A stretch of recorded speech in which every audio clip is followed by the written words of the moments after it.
the Roots of the Science podcast with your girl, Anne with an E. Hi everyone, and welcome to another episode of the Roots of the Science podcast with your girl, Anne with an E.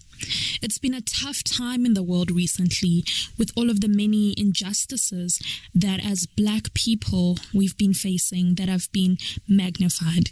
So last week we decided to take a pause in our regular programming to take some time to reflect on all of these issues.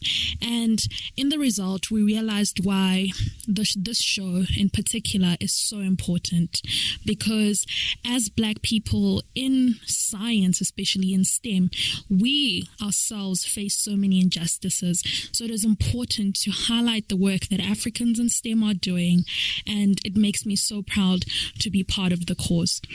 As a result, our new guest today is Mariam Garelnabi. She's of Ugandan and Sudanese heritage and moved to the UK, where she's still based after high school to pursue her tertiary education. In this episode, we learn how from an early age she was interested in science and was encouraged by her teachers. She has since completed her PhD at the University of Birmingham in the United Kingdom last year and is now a postdoctoral research. The work focuses on testing new compounds from cannabis plants to be used as immunotherapies towards a variety of immune disorders. We also discuss how some of the stigma associated with the use of cannabis in medicinal methods. Lastly, I opened the discussion on how one survives and navigates being an international student in a foreign country. Do stay tuned.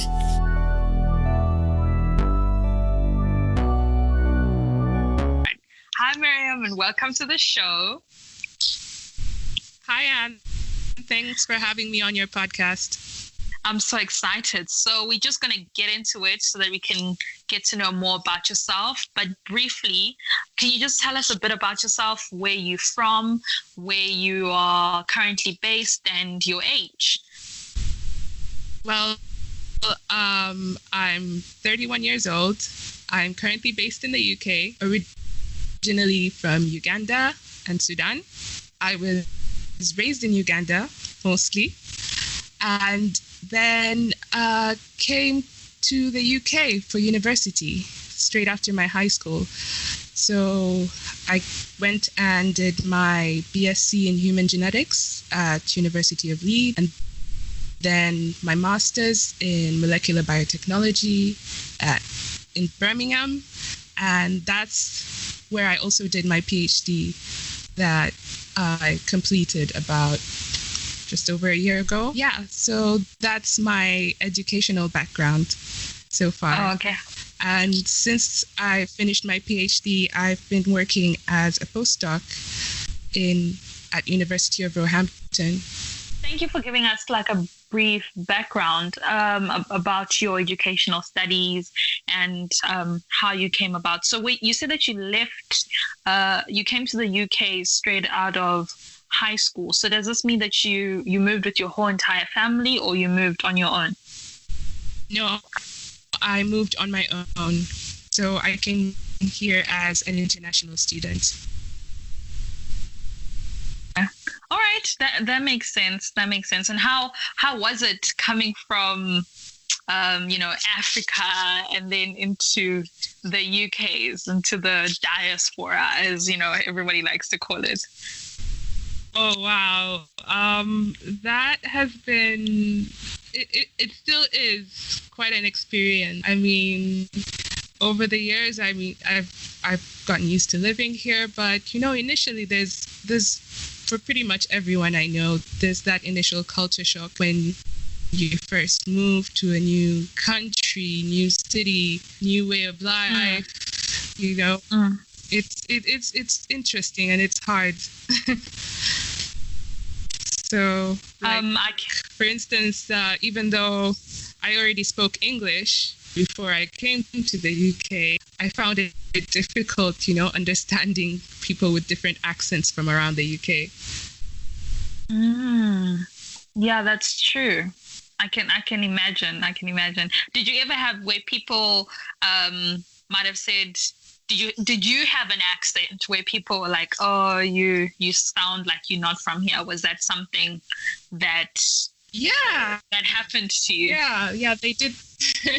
a lot. It still happens now, but not so much anymore. But when I initially came, I was told I sounded quite Americanized. So I don't know. Okay. I don't know.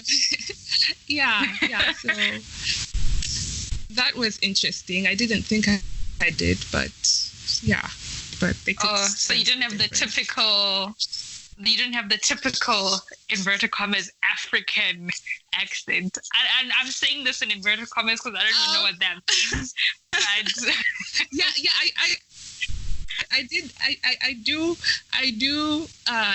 I do code switch, I must say. I code switch in and out of my Ugandan accent. So I wouldn't say I'm in accent right now. I don't know. It's something I can't really control anymore, but it also depends on, who I'm talking to, my surroundings, and yeah, I think a lot of people do that, code switching. Yeah, no, I can relate to that. That's actually very true, where people say you don't sound, because I'm from Malawi, But I suppose for me, what happens is that like my accent is sometimes heard when I speak my native tongue. But anyway, just to take it back, it's quite interesting that you do that code switching. I didn't even know it had a term, so I just learned something new right now. So anyway, can you just, was there, paint us a picture? You explained to us some of your educational background, but was there a particular instance or a person that actually got you involved into the science field, or was it something that you yourself always knew that you wanted to do when you were younger? I think it's a combination of both, because from an early age, I was always interested in science, how things work, particularly biology. And, as I grew older and progressed through school, it was also my teachers at school that, would encourage and inspire me, to learn more about the science. I think I've always naturally been a geek. So I liked reading a lot. And I think that interest grew as I got through my A levels or higher levels of high school. And that's when I decided that initially I thought, okay, maybe I want to study medicine, but I was really in love with biology. And when I found out that I could go and study genetics as a course, that was it for me. That decision was very easy to make. So off I went. Oh, that's great. So you said that you went in to study genetics. This was for your undergrad? Yes, it was. Okay, so you continued with genetics all the way through until your PhD? Well, not really. I wouldn't say my career path has been straightforward, so to speak, but then you find that with a lot of people, especially in the sciences field, because there's so many interdisciplinary sciences that, it's easy, once you have a basis in something, you can go and learn about something else. So, genetics was, a huge part, partly molecular biology. So going into my master's, I was still interested in molecular biology, but then I started to grow more interested and have, a love for microbiology. So that was my master's project. And so in culmination, my PhD kind of joined both my loves of molecular biology and microbiology. So yeah, that answers your question. That's very...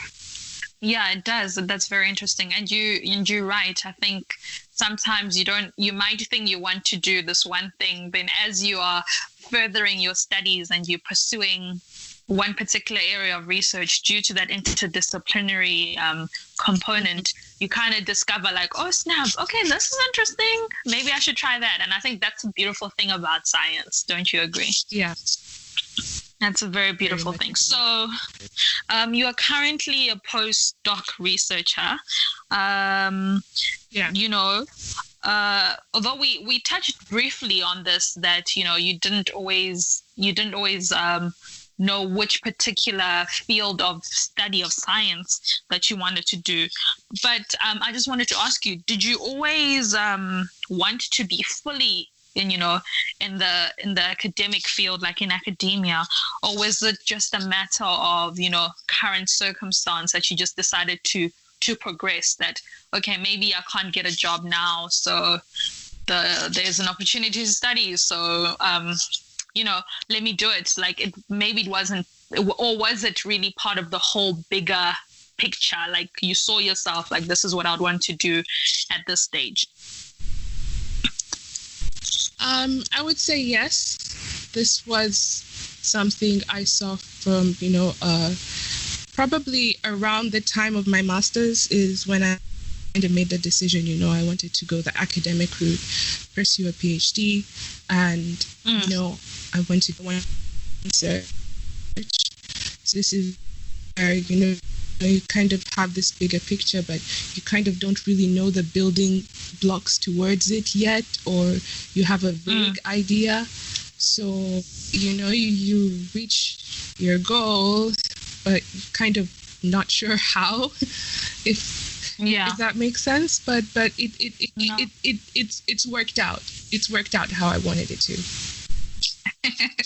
Oh, at least it's worked out.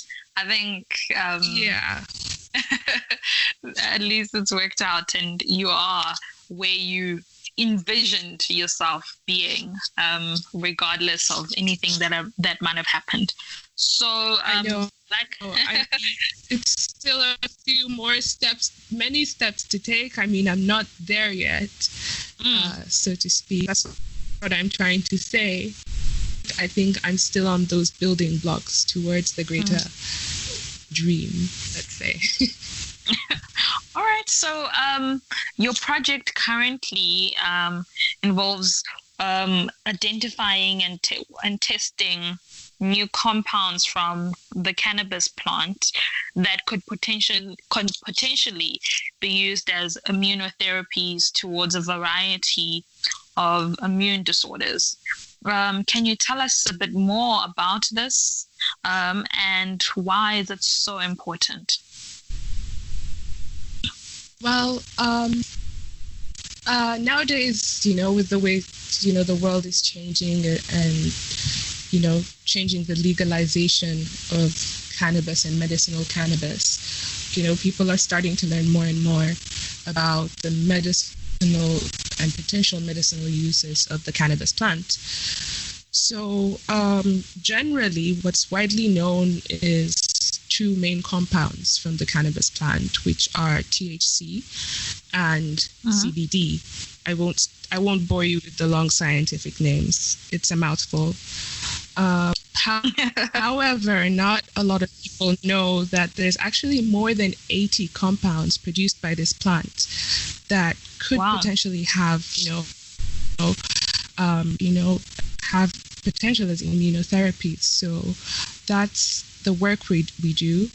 I can't tell you more. Unfortunately, it's classified.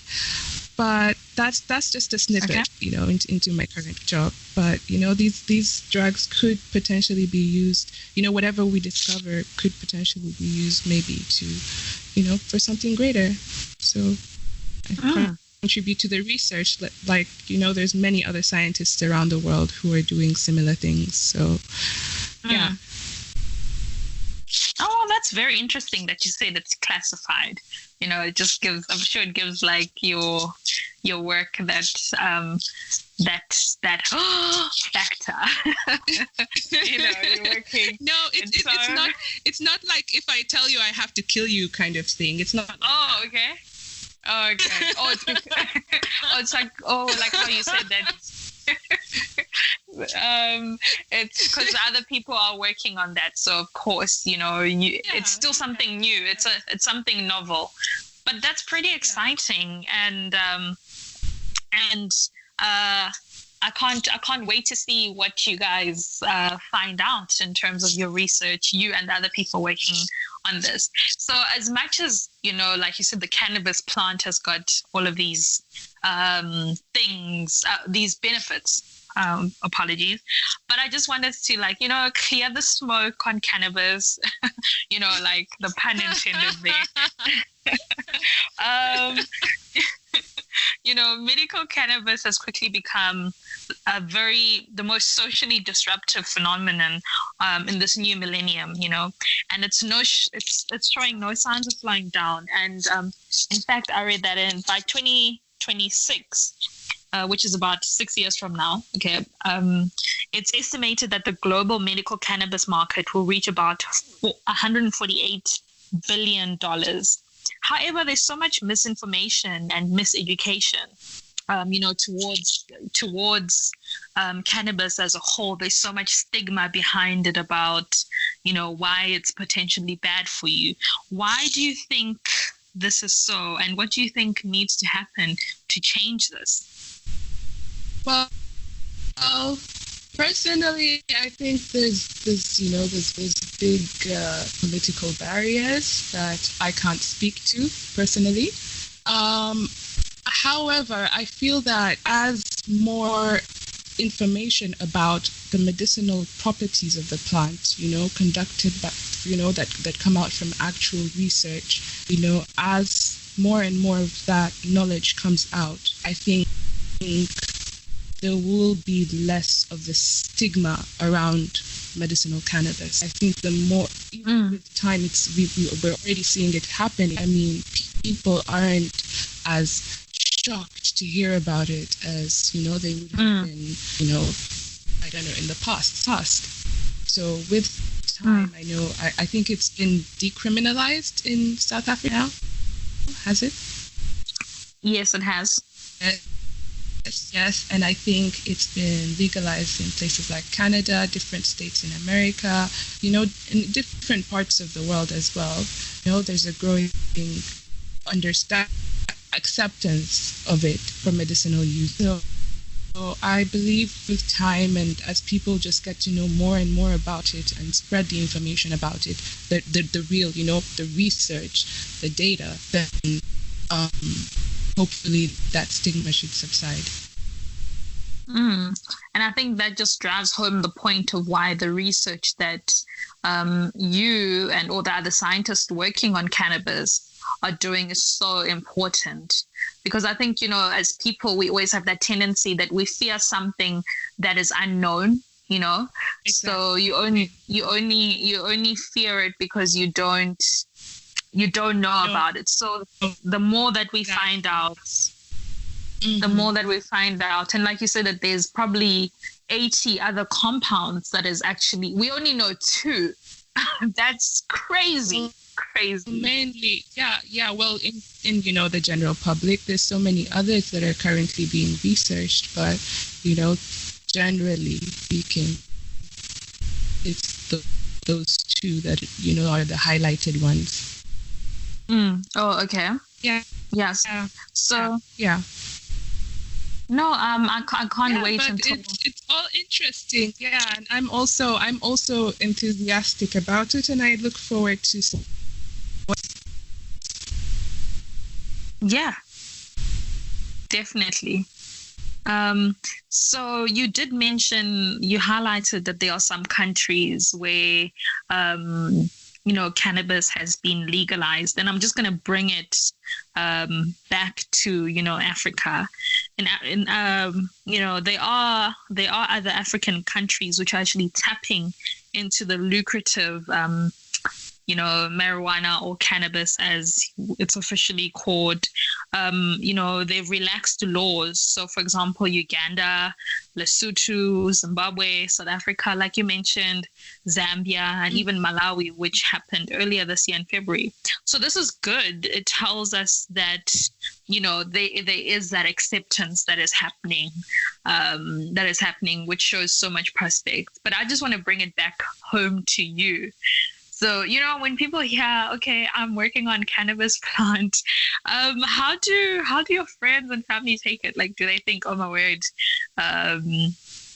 you are the, I don't mean this in in an offensive way, but, like they call, like, are you the plug, what does the plug mean? Oh, you don't? Okay. Familiar with that term. Like you my bad. Let me teach you. Okay, maybe it's a South African term. It's like you are the one, the like, the hookup. Does that make sense? Oh yeah. I get like you. The guy. And my immediate response is that, guys, I'm not working in a plantation. Okay, I work in a lab. Okay, I receive purified compounds that cannot be even used for human consumption. So, no, not possible. So that takes away all of that. I'm purely a lab rat. Sorry. I'm saying that takes away all of that notion, just because they think cannabis, they think you're working with the real stuff. But then that, I mean, if that's ever the response, I mean, that's what I say. But generally, a lot of people just respond with intrigue. They want to know more about it. About is it true it does this? Is it true it does that? And I guess all I can answer them is what's currently out there in the research and what's known. So and there's still a lot to find out still. So it's really difficult, I guess, to explain in layman terms. But there's a lot that's known, but then there's still a lot there's a lot more that is yet to be known. Interesting. Interesting. So okay. So I just hope I've taught you a new word and you can use it, in a sense. Okay. Yes. I am not a plug. Yeah. Yeah. Oh my word, that's so funny. I just quickly that's really, really cool. Anyway, this has been a really exciting chat, just hearing about everything that you're talking about. But in life, it's not always a very straight and narrow road, in terms of research. No. So many of us can relate that, we have setbacks. Have you ever experienced a setback or failure during this journey? And if you don't mind telling us a bit in one instance, and how did you overcome that? There's been quite a few. But one of the setbacks I faced maybe earlier on in my transition to the UK, like I mentioned earlier when we were talking about code switch, or when I first came, it was difficult for me to sometimes understand people's accents. So going to uni, I had trouble understanding the lecturers' accents, which was quite hard, because I'm trying to read the slides, understand what they're saying, and have to go home and read up again, because I barely caught most of it. So, but then that's something I overcame with time, and just getting used to people's different accents, and it got better. So it got easier to acclimate, so to speak, because it's easier to understand people. But initially, that inability, it actually, really just made me feel even more so like a foreigner, like, oh, I'm in this country and I'm trying to do my best, but I need to get a grip. So that was one of the things that I came across earlier on. Other things were like things like constantly having to apply for visas, for different visas. Oh, yes. For my education, there's different things, and trying to get funding for my PhD, which I did get eventually, but then that did take a while, So those are some of the things, that have come up along like the way. But it's I guess over time you just get through one and then the next and then the next. You've touched on two very important things as a foreigner in another country. The language barrier is something that's not spoken about too much. For you, I know you said it's accent, but I can imagine how if it was somebody in a completely different country where it's a completely different language, which is not English. Yes. That must be so hard for you to try and to adapt to a very new place. And exactly like you said, you came by yourself, which is a case for I think a lot of other African students who go to these places. Who go to these places all on their own. So it's a very underrated struggle that not many people take into consideration. And don't even get me started on the visas. That is another headache. I think everybody can relate to that. And it's something that most people who are from that land that you are in, they don't really understand the struggle that you actually have to get to be there and to study. So it's a privilege actually to do that. And thank you so much for sharing. I'm sure there's so many of us who can relate on this matter. But just to close it up, just to close up this chat, I just want to ask you, in conjunction with this last question and all these points that you made, what advice would you give to somebody who's interested in studying science as a whole or going overseas to go and study, and also somebody who might be interested in getting into your field and looking at, for example, cannabis plant? What advice would you give to somebody on that? Well, I would say it's hard to get into it, but then get to know, once you've identified something you're interested in working on, if you want to pursue research of a certain kind, start to familiarize yourself with other people who are working in that same field you're interested in.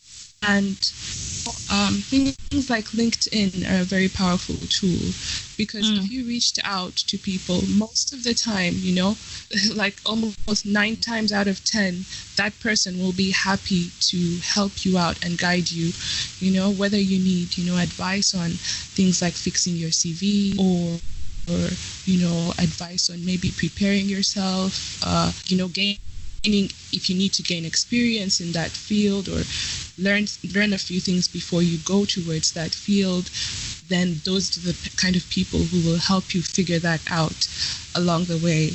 So all in all, just be bold and reach out to people, because most people want to help you along your way. And yeah.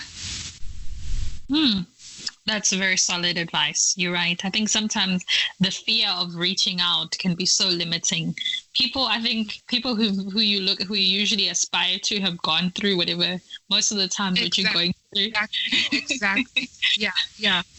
And they can also help you and help you avoid make the mistakes they made along the way. They can give you maybe even possibly a shortcut. So you never know. Right? True. That's very true. So reach out. Thank you so much for sharing your story, and it's been so amazing talking to you, and I really appreciate you taking the time. Thank you so much for having me. It's been a pleasure. Thank you so much for having me. And you're doing great work highlighting all these other amazing scientists. So well done. Oh, thank you so much. And to everybody else who's listening, thank you so much for tuning into another episode of Through to the Science podcast with your girl Anne with an E. Until next time, goodbye.